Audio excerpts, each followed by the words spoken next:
Zdravo svima! Hello everyone! You're watching Serbian for You channel. This is the channel for learning Serbian and exploring our culture. And I'm Jelena, Serbian language teacher.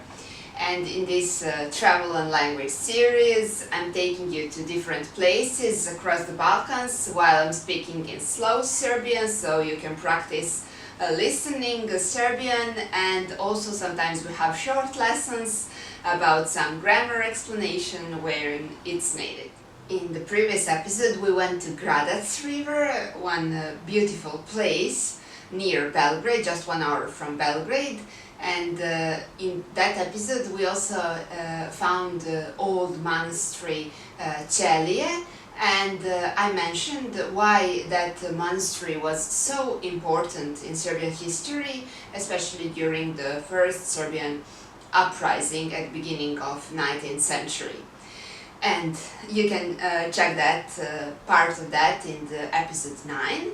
But in this episode we are going to talk more about our history and about the first Serbian uprising, because now we are going exactly to that place where the first Serbian revolution started.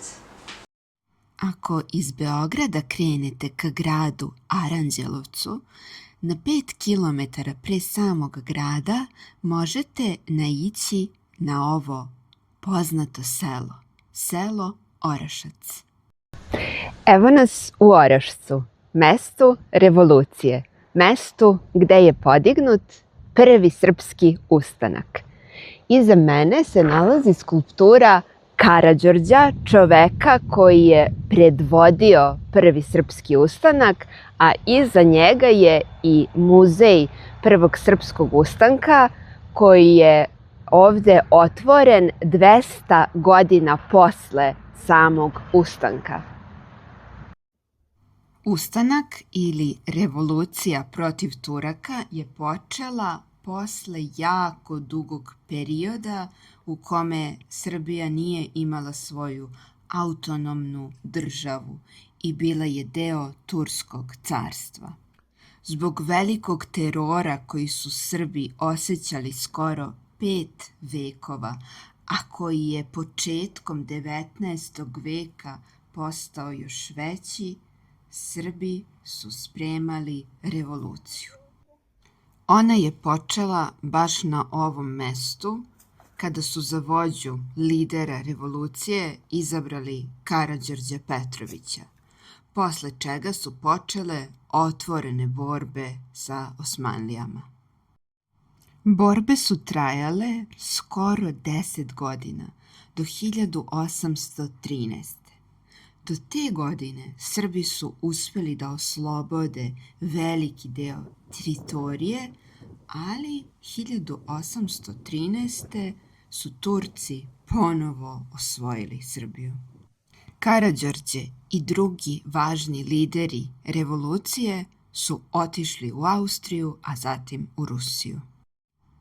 Posle povratka Turaka u Srbiju i Beograd, njihov teror je postao još veći, što će godinu dana kasnije, 1815. dovesti do drugog srpskog ustanka, a njegov rezultat će biti autonomija Srbije. Danas, kada dođete u Orašac, prvo što ćete vidjeti je spomenik Karađorđu, zatim muzej prvog srpskog ustanka kao i spomen školu prvi srpski ustanak, ali tu je i crkva Vaznesenje Gospodnjeg. Ako krenete malo dalje, posle crkve, u šumi ćete vidjeti spomenik na mestu gde je podignut ustanak. A ako nastavite još malo dalje kroz selo, naći ćete restoran Karađorđev Vajat, koji ima jako ukusnu srpsku hranu. Pošto nam za obilazak ovog malog mesta sa velikom istorijom nije bio potreban ceo dan, mi smo svoje putovanje nastavili dalje, 5 km dalje, u Aranđelovcu. Tu smo posetili park Bukovičke banje. Ovo je ogroman park površine 21,5 hektar sa divnom prirodom i kolekcijom skulptura na otvorenom. Ovde možete vidjeti skulpture jugoslovenskih, ali i internacionalnih umetnika.